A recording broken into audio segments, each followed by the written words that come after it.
Hello everyone, welcome to home science classes. Home science classes में आपका स्वागत है। कैसे हैं आप? आशा करती हूँ अच्छे होंगे, खुश होंगे, मस्त होंगे और पढ़ाई कर रहे होंगे। तो आपको पता है हमारी चर्चा हो रही है न्यूट्रिशन साइंस पर। और न्यूट्रिशन साइंस में अभी तक हमने क्या पढ़ा? अभी तक हमने देखा था पोषक तत्वों के बारे में। पोषक तत्व हमारे कौन कौन से हैं? खनिज हो गए, विटामिन हो गए, कार्बोहाइड्रेट हो गए, वसा हो गए और प्रोटीन। हमने इन पर पूरी डिटेल में चर्चा कर ली है।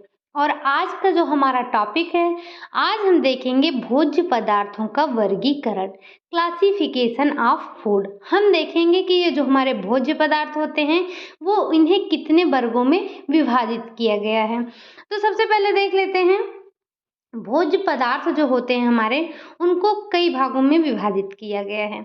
एक तो हो जाता है आपका पोषक तत्वों के आधार पर। हम देखेंगे कि पोषक तत्वों के आधार पर भोजन कितने प्रकार के होते हैं। हमने पोषक तत्वों को पढ़ लिया है पहले ही। और क्या देखेंगे? कार्य के आधार पर। कार्य के आधार पर भोजन कितने प्रकार के होते हैं।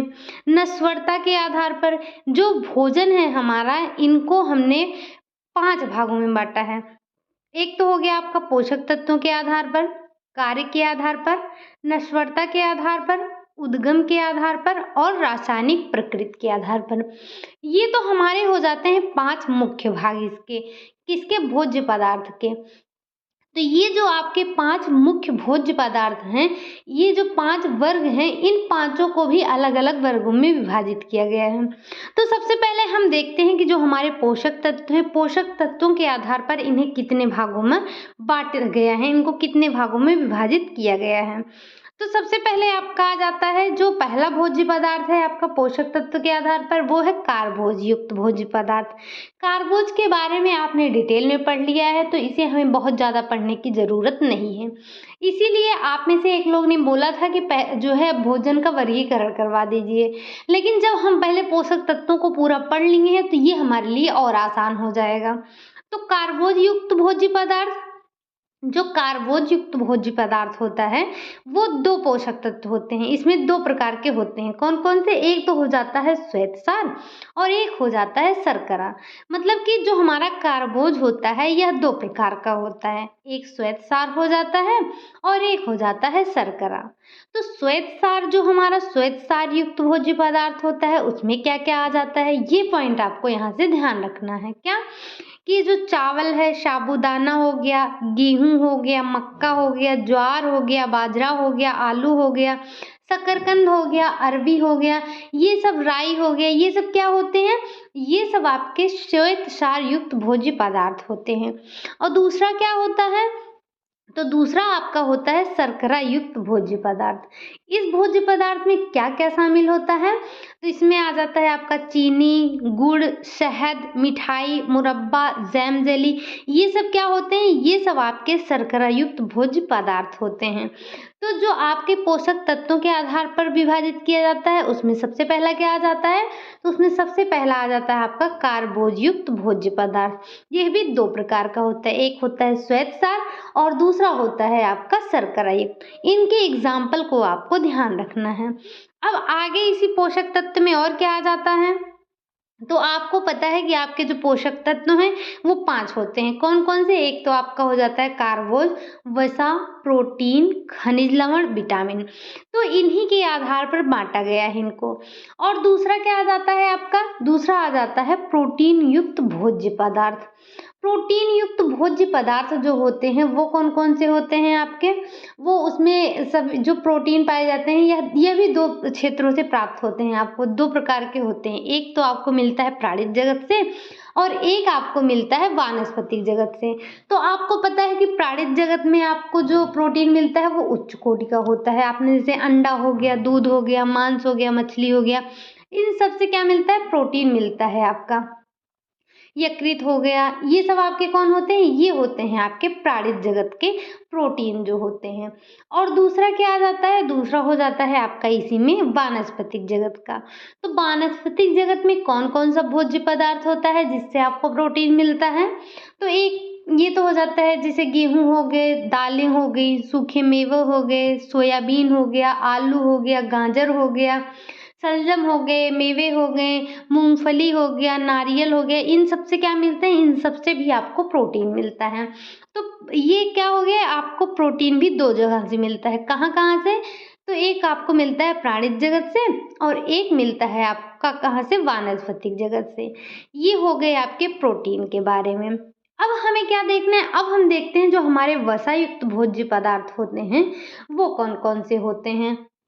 तो जो हमारे वसा युक्त भोज्य पदार्थ होते हैं, आपको पता है, जैसे घी हो गया, चर्बी हो गई, मक्खन हो गए, पनीर हो गए, या कोई वानस्पतिक तेल हो गया, मूंगफली का तेल हो गया, तिल का तेल हो गया, सूखे मेवे हो गए, इन सब में से आपको क्या मिलता है? इन सब से आपको वसा की प्राप्ति होती है।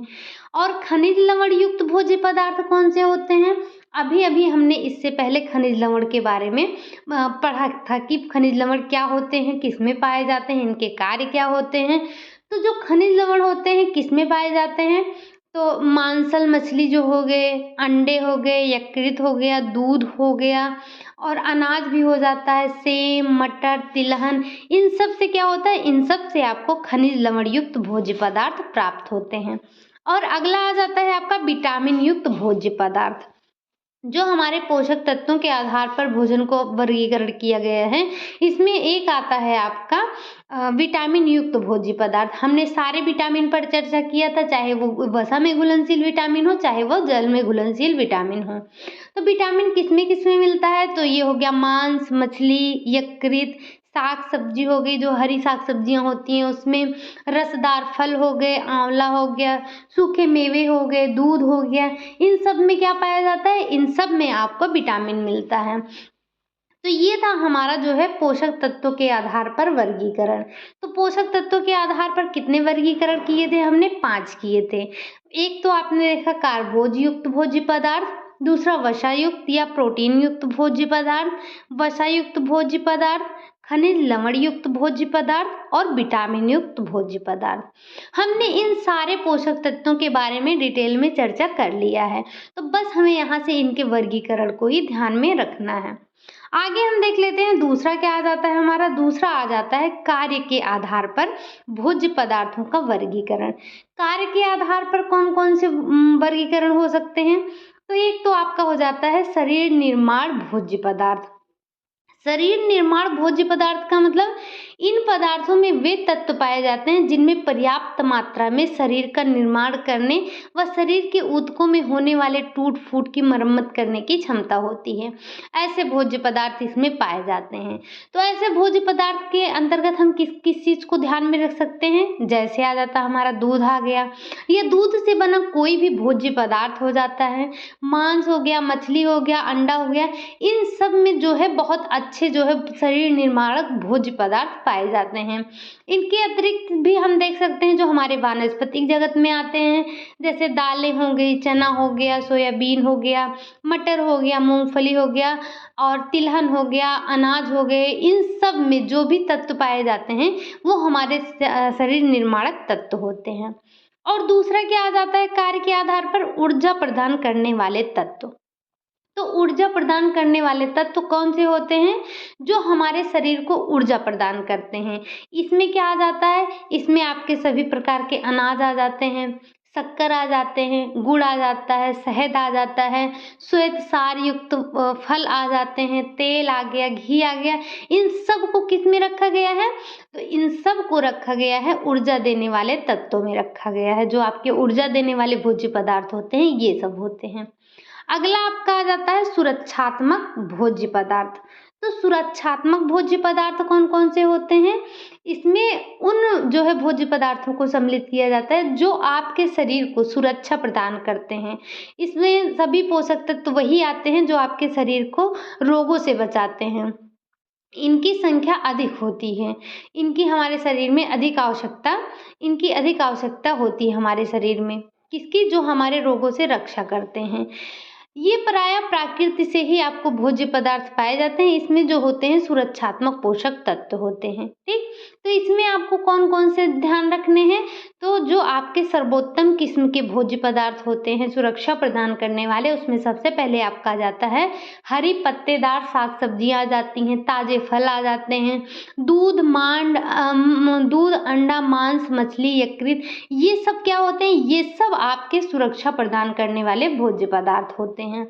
तो ये थे आपके 3 कौन-कौन से, एक तो शरीर निर्माणक कार्य जो करते हैं, और दूसरा जो हमारे शरीर को ऊर्जा प्रदान करते हैं, और तीसरे जो होते हैं वो हमारे सुरक्षात्मक भोज्य पदार्थ होते हैं। आपको कमेंट करके ये बताना है कि कौन-कौन से पोषक तत्व ऐसे हैं जो शरीर का निर्माण करते हैं, और कौन से पोषक तत्व जो है शरीर को ऊर्जा प्रदान करते हैं, और कौन से पोषक तत्व ऐसे हैं जो शरीर को सुरक्षा प्रदान करते हैं। हमने पढ़ा था, हमने कार्बोहाइड्रेट, वसा, प्रोटीन, विटामिन, खनिज लवण, इन पांचों पर डिटेल में चर्चा किया है, और आपको बताया भी है कि कौन शरीर के निर्माण में भाग लेता है, कौन शरीर को ऊर्जा प्रदान करने का कार्य करता है, और किसका कार्य है हमारे शरीर को रोगों से बचत करने की, रोगों से सुरक्षा करने की। तो इसको आपको कमेंट में बता देना है। अब हमारा अगला वर्गीकरण किस पे आ जाता है, तो वो आ जाता है आपका नस्वरता के आधार पर। नस्वरता के आधार पर भी जो हमारा भोज्य पदार्थ होता है वो तीन प्रकार का होता है। एक तो हो जाता है आपका नश्वर भोज्य पदार्थ, एक होता है आपका अर्धनश्वर भोज्य पदार्थ, और एक हो जाता है आपका नश्वर नहीं होने वाला भोज्य पदार्थ। तो नश्वर भोज्य पदार्थ कौन सा होता है, इसमें ऐसे भोज्य पदार्थ आते हैं जिन्हें कुछ घंटों से लेकर कुछ दिनों तक संग्रहित किया जा सकता है, वो खराब नहीं होता है।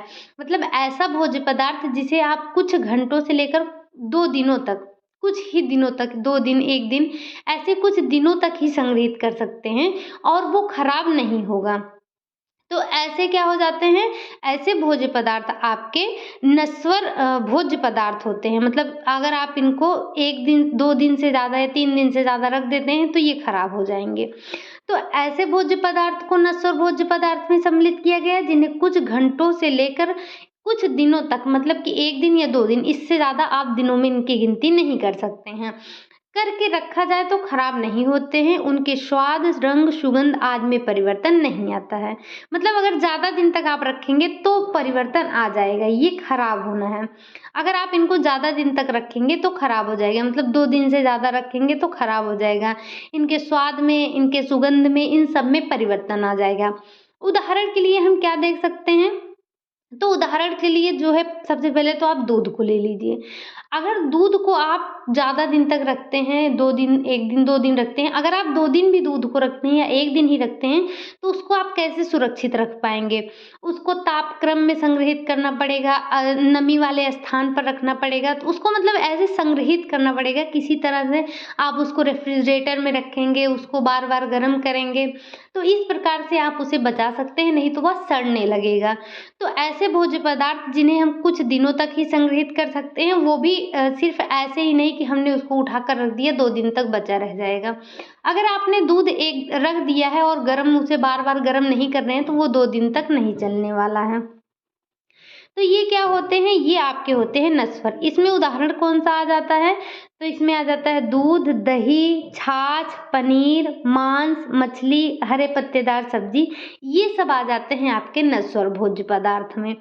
तो यहाँ से आपसे क्वेश्चन पूछा जाता है कि नश्वर भोज्य पदार्थ कौन से हैं, अर्ध नश्वर भोज्य पदार्थ कौन से हैं, और जो है नश्वर नहीं होने वाले भोज्य पदार्थ कौन से हैं।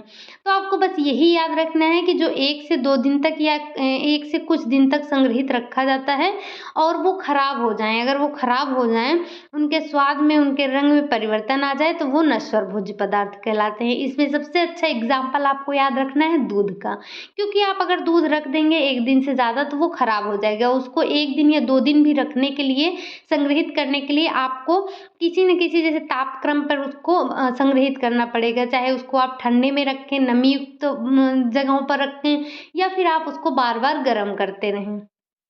अगला आ जाता है आपका अर्धनश्वर भोज्य पदार्थ। तो ऐसा भोज्य पदार्थ जो 1 सप्ताह से लेकर कुछ महीनों तक ही संग्रहित करके रखा जा सकता है। अगर उसे आप कुछ महीनों तक रखते हैं, ज़्यादा महीनों तक रखते हैं, तो वो खराब हो जाता है। तो कुछ महीनों तक खराब नहीं होता अगर आप उसको कुछ ही महीनों तक रखते हैं। जैसे क्या हो जाता है, जैसे इसमें आप सबसे पहले देख लीजिए, भुना चने का आटा हो गया और सत्तू हो गया, बेसन हो गया, अंडा हो गया, नींबू हो गया, आलू, ये सब क्या होते हैं, इन्हें आप कुछ महीनों तक संग्रहित करके रख सकते हैं। और क्या हो जाता है इसमें, नमकीन वगैरह हो गया, तो आप इन्हें कुछ महीनों तक संग्रहित कर सकते हैं। मतलब ऐसे भोज्य पदार्थ जिन्हें आप 1 सप्ताह से लेकर कुछ महीनों तक संग्रहित कर सकते हैं, वो आपके आ जाते हैं अर्धनश्वर में। अगला क्या आ जाता है आपका, अगला आ जाता है आपका नश्वर नहीं होने वाले पदार्थ, मतलब कि जो आपके नश्वर नहीं होते हैं भोज्य पदार्थ। तो ऐसे भोज्य पदार्थ को कितने दिनों तक संग्रहित किया जा सकता है, तो इनको कई महीनों या वर्ष भर संग्रहित किया जा सकता है, तो खराब नहीं होते हैं। जैसे इसमें क्या आ जाता है, इसमें आ जाता है मसाला आ गया, अचार आ गया, दालें हो गई, आपके अनाज हो गए। देखिए गेहूँ चावल आपका कितने कितने दिनों तक रखा रहता है, अगर आप सुरक्षित रखते हैं उसे तो वो सालों साल चलता रहता है। तो ये आपका नश्वर नहीं होने वाला भोज्य पदार्थ होता है। तो आपने देखा नश्वरता के आधार पर कितने प्रकार के भोज्य पदार्थ होते हैं, तो नश्वरता के आधार पर भी 3 प्रकार के भोज्य पदार्थ होते हैं। पहला हो जाता है आपका नश्वर भोज्य पदार्थ। नश्वर में क्या होता है, जिन्हें आप कुछ घंटों से लेकर कुछ दिनों तक ही संग्रहित रख सकते हैं, नहीं तो वो खराब हो जाते हैं, उनके स्वाद, उनके रंग, उनके गंध में परिवर्तन आ जाता है। और अर्धनश्वर में क्या आता है, जिसे आप कुछ महीनों तक संग्रहित कर सकते हैं, 1 सप्ताह से लेकर कुछ महीनों तक संग्रहित कर सकते हैं।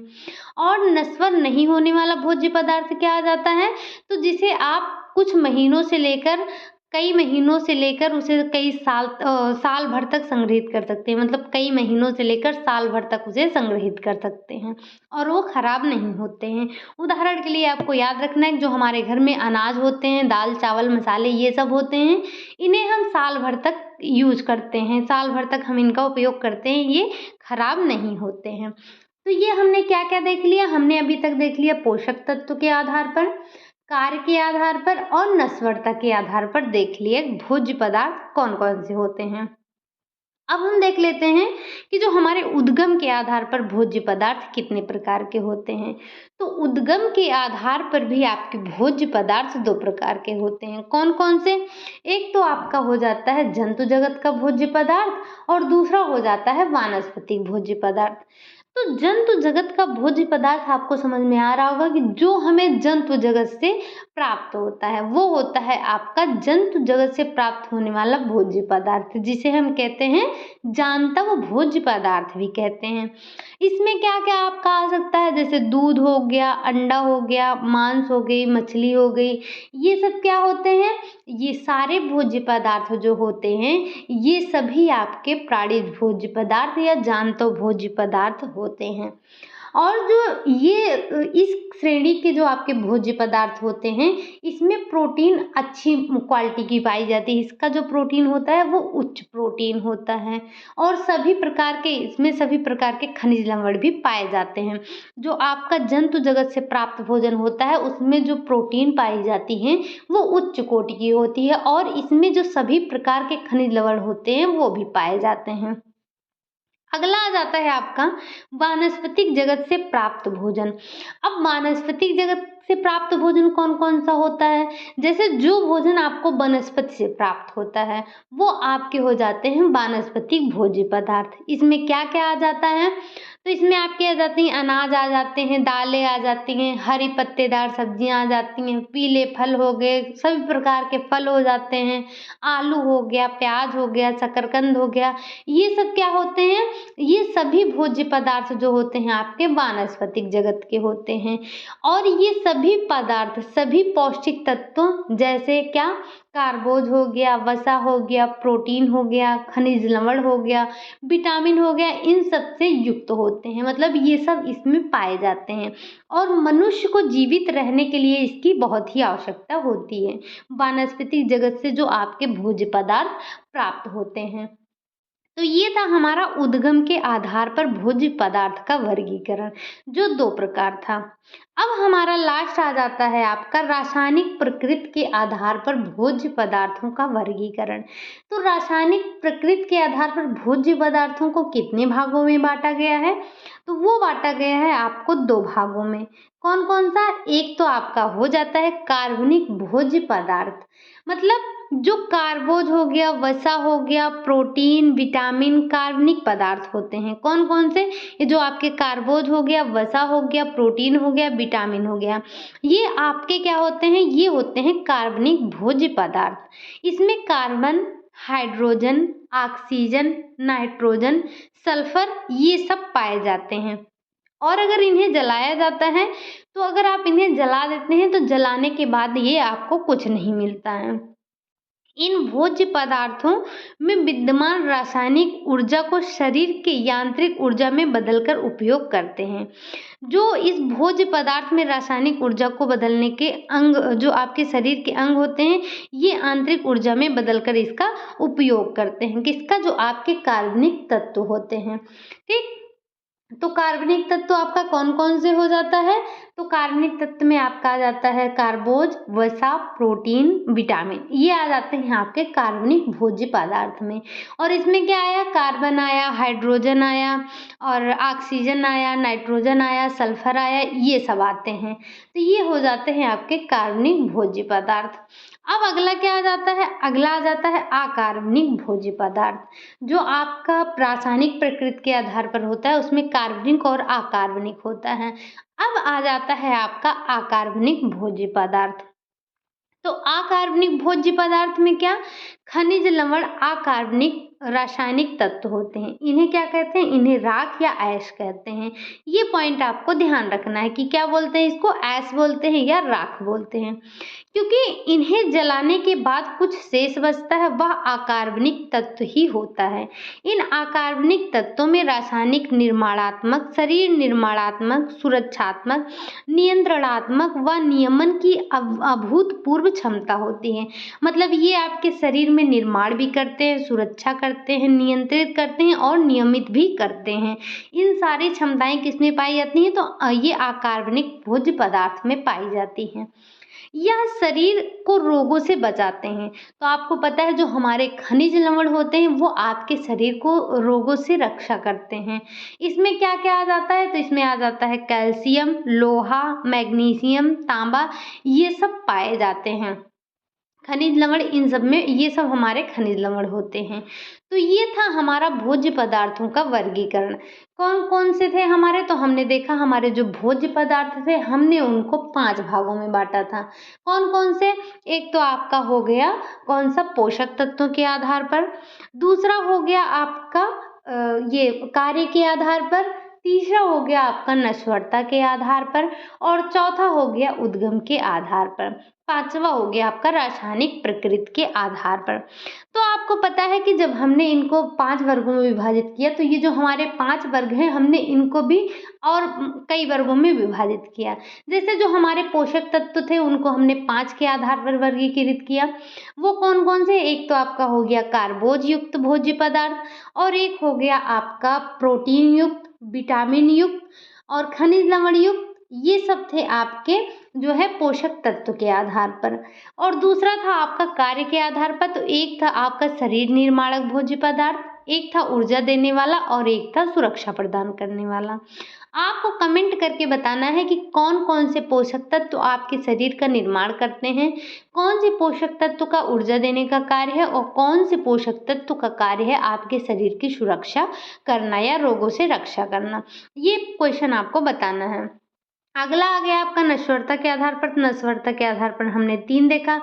एक देखा आपने नश्वर भोज, और एक देखा अर्ध नश्वर, और एक देखा नश्वर नहीं होने वाले भोज्य पदार्थ। फिर हमने देखा हमारा चौथा जो था भोज्य पदार्थ, उसका वर्गीकरण हुआ हमारे उद्गम के आधार पर। वो कितने भागों में हुआ? तो वो भी हुआ 2 प्रकार के। कौन कौन से? जांतव और वानस्पतिक। फिर 5वां हमारा आ गया रासायनिक प्रकृति के आधार पर। ये भी 2 भागों में बांटा गया। कौन कौन सा? तो एक था कार्बनिक और एक था अकार्बनिक। ये था हमारा भोज्य पदार्थों का वर्गीकरण। अब हम देख लेते हैं भोज्य समूह के बारे में चर्चा कर लेते हैं, क्योंकि यहाँ से भी आपके लिए क्वेश्चन बन जाता है। तो भोज्य समूह के बारे में क्या देखना है हमें?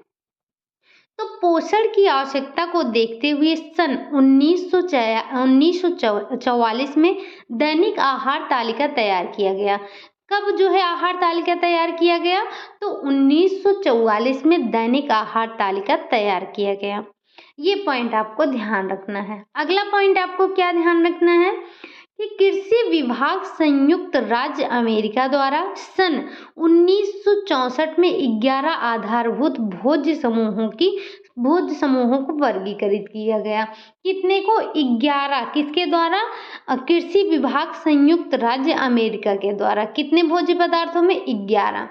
आपको यहाँ से क्या ध्यान रखना है? यहाँ से कुछ ध्यान नहीं रखना, बस ये ध्यान रखना जो कृषि विभाग संयुक्त राज्य अमेरिका द्वारा कितने आधारभूत भोज्य पदार्थ बताए गए, तो वो बताए गए 11।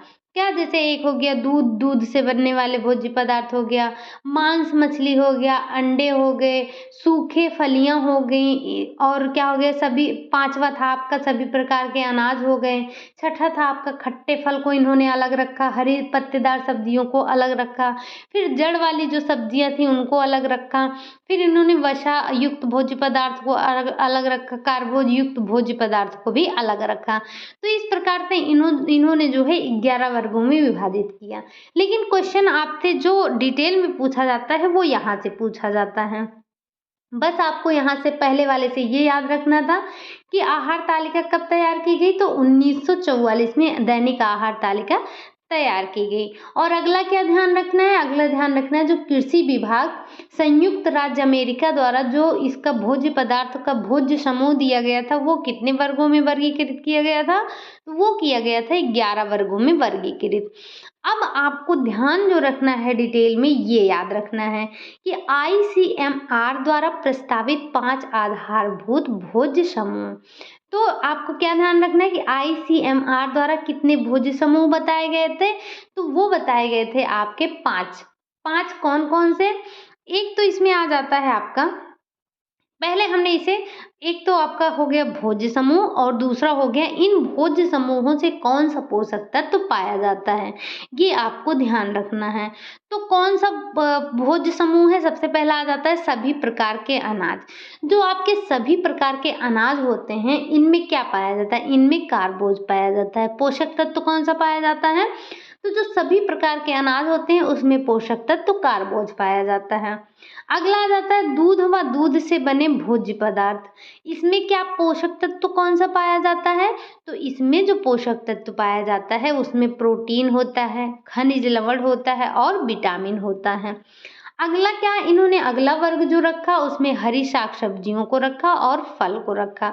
जो हमारी हरी साग सब्जियां हैं और जो फल हैं इनसे कौन सा पोषक तत्व प्राप्त होता है? तो इनसे जो है विटामिन व खनिज लवण प्राप्त होता है। अगला आ गया सभी प्रकार की दालें। इन्होंने अगला समूह जो बनाया था ICMR के द्वारा, जो हमारा चौथा समूह बनाया गया था वो बनाया गया था सभी प्रकार की दालों का। तो जो सभी प्रकार की दालें होती हैं उसमें क्या पाया जाता है? उसमें प्रोटीन पाया जाता है।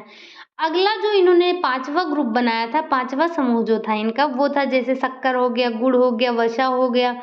तो इन सब में क्या पाया जाता है? तो इसमें पाया जाता है कार्बोज वसीय अम्ल पाया जाता है। ठीक, तो कार्बोज वसीय अम्ल किस में पाया जाता है? तो शक्कर, गुड़, वसा वाले जो भोज्य पदार्थ हैं उसमें पाया जाता है। तो यहाँ से आपको ये पांचों पॉइंट ध्यान रखना है और इसको पूरा आपको याद होना चाहिए, क्योंकि यहाँ से आपसे एक एक क्वेश्चन बन सकता है। तो इस 5 समूह कौन कौन से थे? एक तो हो गया आपका सभी प्रकार के अनाजों का, जिसमें पोषक तत्व तो आपका पाया जाता है कार्बोज। दूसरा था आपका दूध व दूध से बने भोज्य पदार्थ, जिसमें पोषक तत्व पाया जाता है प्रोटीन, खनिज लवण और विटामिन। तीसरा जो भोज्य पदार्थ है आपका उसमें हरी सब्जियां और फल पाए जाते हैं। तीसरे समूह में इन्होंने हरी सब्जियों को और फल को रखा और इसमें जो पोषक तत्व पाए जाते हैं वो विटामिन और खनिज लवण पाए जाते हैं। चौथा जो इन्होंने समूह बनाया वो सभी प्रकार की दालों का बनाया था। जो सभी प्रकार की दालें होती हैं उसमें पोषक तत्व कौन सा विद्यमान होता है? तो उसमें पाया जाता है आपका प्रोटीन। और आपका जो लास्ट वाला 5वां समूह था, उसमें इन्होंने शक्कर, गुड़ और वसा इन सब को रखा था, जिसमें आपको क्या मिलता है, कार्बोज मिलता है और वसीय अम्ल पाया जाता है। तो यहाँ से ये इतना पॉइंट आपको ध्यान रखना है। ये हमारा था पूरा कार्बोज का भोज्य पदार्थों का वर्गीकरण। तो ये हमारा था भोज्य पदार्थों का वर्गीकरण, जिसको हमने आज पूरा डिटेल में देख लिया है। अब हमारी कल चर्चा होगी, हम देखेंगे कल फूड प्लानिंग पर कुछ चर्चा करेंगे। ये हमारा आज एक टॉपिक आपका चलेगा। सबसे लंबा टॉपिक आपका था विटामिन का और खनिज लवण का, जो कि हमने समाप्त कर लिया है। अब हमारी एक क्लासेज होंगी और एक दिन में एक टॉपिक समाप्त करने की कोशिश करेंगे। तो ये वीडियो आपको कैसा लगा? अगर अच्छा लगा हो तो लाइक कीजिए, चैनल को सब्सक्राइब कीजिए, कमेंट करना मत भूलिएगा और शेयर करना भी मत भूलिएगा। मिलते हैं नेक्स्ट वीडियो में, तब तक के लिए बाय बाय, टेक केयर।